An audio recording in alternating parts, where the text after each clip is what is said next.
Welcome back to the TWSN YouTube channel. We're continuing our team-specific 7-round mock drafts as we get closer to the NFL draft itself. We're on day 4, which means we're going to be focusing on the Indianapolis Colts. And the Colts are one of the more fun teams in this draft cycle. They're one of the few teams at the top of the board that has some decisions to make. They can go a few different directions.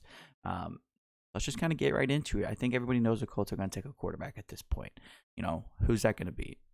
Obviously, we assume Bryce Young, CJ Stroud will be off the board because they will. So you're looking at Anthony Richardson or Will Levis. I think that's a debate a lot of people are having, and regardless of Colts related or not, it's a discussion that's been had several times throughout the draft cycle already. I think Will Levis gives you a little bit more win now. I think he's a little bit more NFL ready than Richardson. I just don't think, there's nothing wrong with that. I think obviously Richardson has the upside. He has everything you want. He's obviously going to need some developing, so it kind of just feels like if they think they can really develop a quarterback like Richardson, if they're a little worried and they want to win now for whatever reason, Levis is their guy. But right now, I'm going to go Anthony Richardson. Again, they could take Will Levis. Maybe they'll surprise everybody and not take a quarterback at all. I think Anthony Richardson you can argue he has the highest ceiling of any player in this draft, which is crazy, but it's not that crazy of a statement. So Colts finally get their quarterback of the future. Maybe they can sit him for a little bit. I know they brought in Gardner Minshew in the offseason, so there's no crazy rush to kind of do that, but it is there. He can do it. Richardson can, whatever you want to do. Richardson is a high upside guy. Get him in the room, move on. Now, as they really need some offensive line help as well. Maybe they're a team that goes into the Jonah Williams market, or maybe not. But I think for tackles here, they could take Bergeron, Duncan, Freeland, Steen, any of these guys. It might be a little reach, but again, you're really trying to protect your franchise quarterback. But the value is not necessarily there for me, so I'm gonna go over here and look at corner a little bit. I'm gonna go Emmanuel Forbes. Forbes is really light, really light, but his ball skills are phenomenal. Absolute beast when it comes to the balls in the air, play the ball. He's so good. Obviously, you'd like him to put on a little weight, but he's long, he's lanky, he's got great ball skills. He's got all the makeup of a really good corner, and I think that I guess there is some risk with his height, weight distribution, but he's good. He's a good football player. He's a good prospect. Whether he works out in the NFL, obviously, remains to be seen. We'll get there when we get there. Now, again, I'm going to go back and immediately look at the OTs. Now there's better value. Now there's Matthew Bergeron at a more acceptable round and price for me. Again, maybe he's gone. Maybe he's not. But they need some tackle help. They need some offensive line help. We're going to do that right there. Richardson, Forbes, Bergeron is a very good start to this draft if you are the Colts. Now, from this point on, we're going to be looking at, I'm probably going to dip into the wide receiver room a little bit. I know they have some interesting guys there. Michael Pittman, Pierce, nothing super set in stone, no real studs, but they need some depth in that room. They really need some depth in that room. I'm also going to be looking interior offensive lineman, edge, just a lot of best player available from here on out. Let's go all. Tank Dell makes a lot of sense for them. There's a few guys around this kind of range that I could see the Colts specifically being interested in. But let's take a look at the edge. I think this might be a bigger need than they really think. Let's go Andre Carter here. I like that. He feels like a Colt for whatever reason, and there's still going to be value down the board in receiver, so I wasn't really pressed to go there. But Andre Carter was really hyped up before the year, and he didn't have the best year in the world. There's some questions about his testing and just a lot of situations. There's a lot of questions with him, whether they're needed or not. There's just some questions, and that kind of tends to make you fall a little bit. Maybe he's gone, but regardless, it's a good value for that kind of player, a good upside.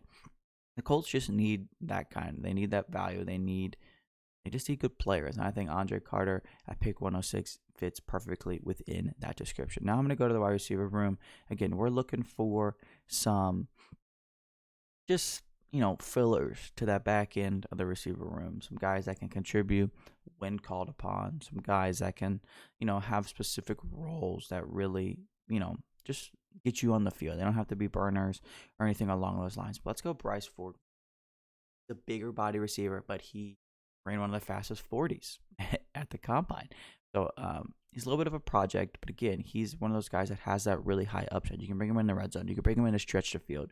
He's a guy that you can clearly see roles projected for him at the next level. Maybe he doesn't reach the full, outside receiver X prototype that he is, that DK Metcalf dream, but the guy that fits a description. He has a build. He's big. He's tall. He's fast.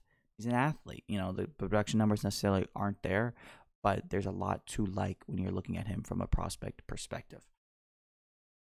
Wanya Morris is a pretty good value here as well. I'm gonna look in the interior here a little bit though. And I'm going to go Brandon Daniels from Utah. He's a guy that can provide you a lot of positional flexibility. And the Colts continue, just to need offensive linemen after having some of the best offensive line play for years in the NFL. For whatever reason, that has not been the case in recent years. So we're just going to give them a versatile offensive lineman there.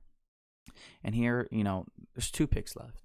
When you're in this range, you're looking for special teams contributors, just specific roles, whether it's stretch the field, just a pass rusher or coverage. There's people that do maybe one thing. There's not going to be too many complete players here.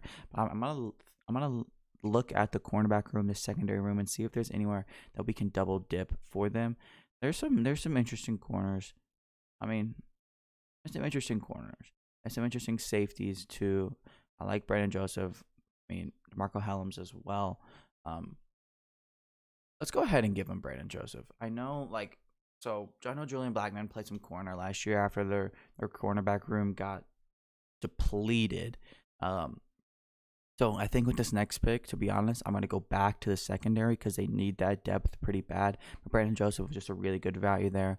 It allows you to be a little more flexible with some of the safeties you currently already have on your roster.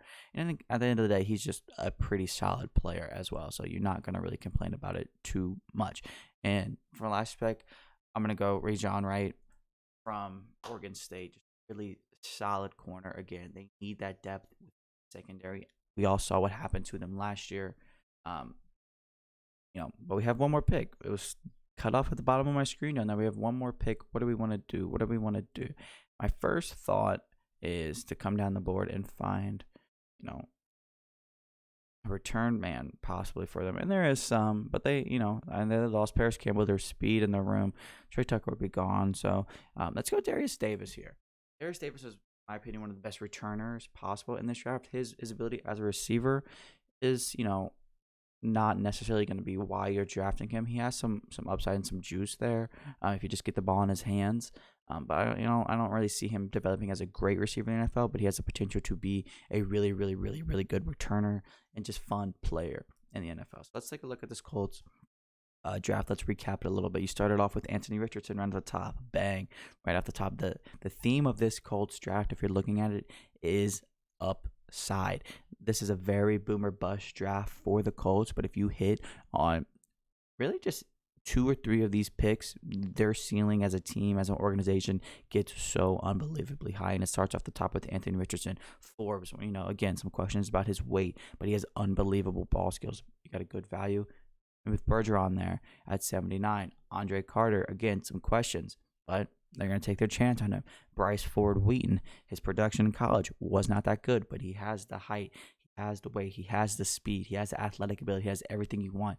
And they're going to come and fill in just some great depth pieces, an interior offensive lineman, a solid safety that allows you to be creative with your secondary. Another corner, we know how much their depth was an issue last year, and a solid return man, speedster, wide receiver for the Colts. Very fun draft for the Colts. Maybe they go a little boring on us and they take a lot of no risks, a lot of safe, high floor prospects. But I think it's time for the Colts to really take some shots, have some fun, swing for the fences a little bit. And I think this draft does just that. That's going to wrap up the Indianapolis Colts 7-round team-specific mock draft. Make sure you guys follow along to make sure you do not miss your team. We're going to be going day by day, counting down until the NFL draft is here. So make sure you're following along on all TWSN social medias so you guys can stay up to date.